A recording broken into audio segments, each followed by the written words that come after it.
HOA threatened to lien my house for $4,000. That was the subject line of the letter taped crooked to my front door, flapping in the Florida heat. I stood there with grocery bags cutting into my fingers, staring. Violations, non-compliance, daily fines, legal action. I checked the house number. Nope, mine. My first home, fresh paint, budget upgrades, the place I swore would be calm. First came panic, then stubbornness. My brain flipped into crisis mode. Make a list, find the rule, trace the path. There has to be a rule somewhere, I muttered. And if there's a rule, there's a receipt. I started normal. I emailed. I think there's a mistake. I submitted the driveway color request 3 weeks ago. I attached the form, the timestamps, nothing. I called. Voicemail full. I asked for the bylaws. Hours later I got, per policy, all requests must be sent by certified mail. Certified mail? Just to ask what rule I broke? Are you kidding me? It felt like a trap dressed up as a rule. The portal had pool hours and food trucks, but no bylaws. A neighbor said, "Yeah, those are with the management company." Super helpful. I needed those rules. So I went to the builder's sales office. "Do you have the HOA bylaws?" The rep looked around, slid me a binder. I flipped pages like my life depended on it. Then I saw it. Homeowners must use certified mail to request records, and the association must respond within 15 business days. Boom. Their favorite trick had a clock on them too. "Take pictures," he whispered. I did. In my car, AC blasting, I scrolled through the shots, my heart finally steady. You want certified mail? Fine. Let's play. At home, I built my case. Every violation, every photo, every mismatch between their claims and the rules. I wrote letters, polite, numbered, factual, one per violation. But I kept thinking of my neighbors, the ones who just paid fines because they thought they couldn't win. So I made a flyer. Know your rights. Certified mail forces a response in 15 business days. I added the paragraph, the template, how to ask for budgets and minutes. By 2 a.m., 150 flyers sat stacked.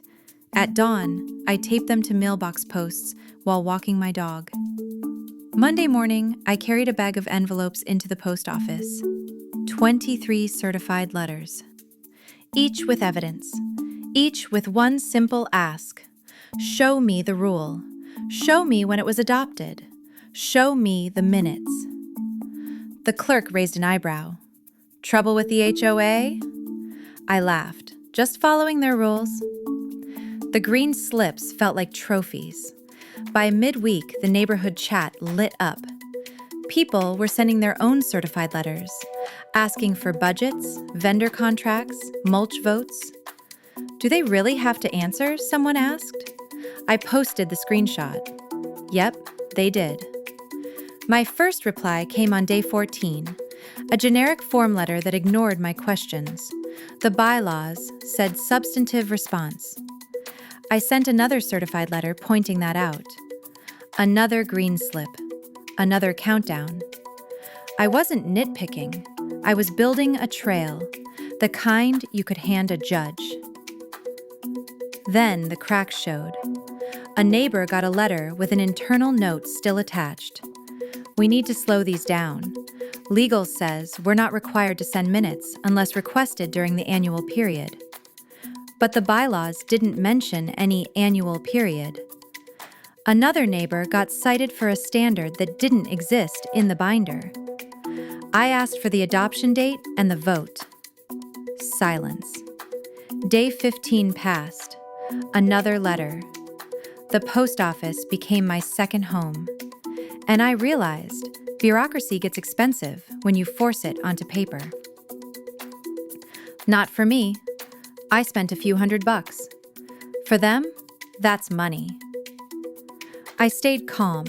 No threats, no insults, just requests, citations, deadlines.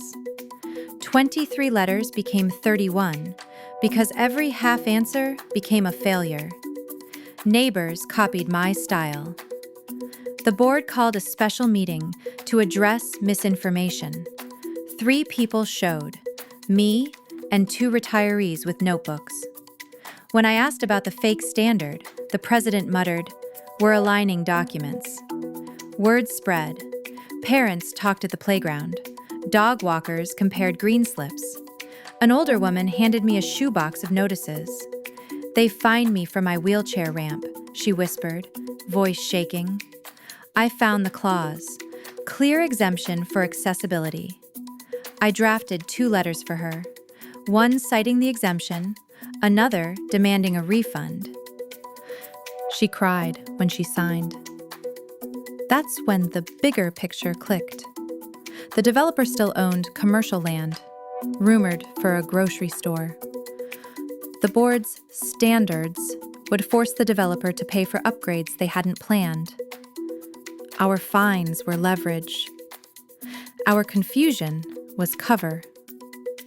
I only knew because someone forwarded an email the board sent to a contractor. I printed that email, attached it to another letter. Explain how enforcement priorities are set. A neighbor asked for correspondence between the board and the developer. Certified letters flew daily. The board tried silence, but the rules trapped them. Missed deadlines? We followed up. Partial answers? We itemized the gaps. Midstream policy changes? We asked for the membership vote. Meanwhile, my own violations unraveled. The driveway? My shade was allowed. The trash bins? Their photo showed them behind a gate. The garden edging? They claimed non-uniform height. That phrase didn't exist anywhere. I asked for the minutes where it was adopted. They couldn't find any. Weeks passed.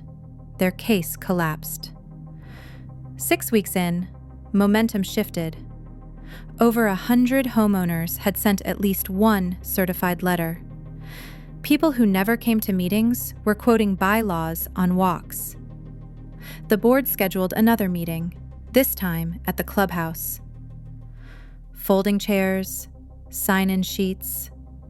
I sat in the front row. The treasurer read about disruption and resources. Someone asked about legal fees. Confidential, he said. The room groaned. I raised my hand. Will you comply with certified mail response rules going forward? The president. We're considering a policy change. I leaned forward. Great. When's the membership vote? Silence. The word vote echoed like an alarm. For the first time, the board realized their power depended on more than fear. It depended on procedure. 2 weeks later, 3 board members resigned. New candidates appeared. A retired paralegal, a civics teacher, a guy obsessed with spreadsheets. I didn't run. I didn't want a gavel. I just wanted the gears to stop grinding people. The new board hired a real property manager, posted the bylaws, archived the minutes, admitted some standards had never been properly adopted. The developer noticed. A week later, a crew showed up, fixed the drainage, the cracked sidewalk, the crooked downspout. I asked the foreman what changed. He shrugged. New board signed off. My lien threat vanished, violations withdrawn. I got 2 letters saying in different words the same thing. We apologize. The books opened, and everyone saw legal fees bleeding reserves dry. They stopped the leak. A neighbor calculated they spent 20 times what I had just answering certified mail. My cost? About $350 in postage and ink. Expensive for stationery, cheap for accountability. A month later, I sold the house. Not out of hate. Work moved me. The buyer asked, "Any HOA issues?" I smiled. There were. Now there aren't. And the bylaws? You can actually find them. I left with a lighter box of papers and one heavy lesson. Bureaucracy speaks paperwork. So I spoke back. Sometimes I think about that first letter, my hand trembling as I pulled it off the door. Felt like power I didn't have. But power isn't one big punch. It's 1,000 steady taps on the same weak spot.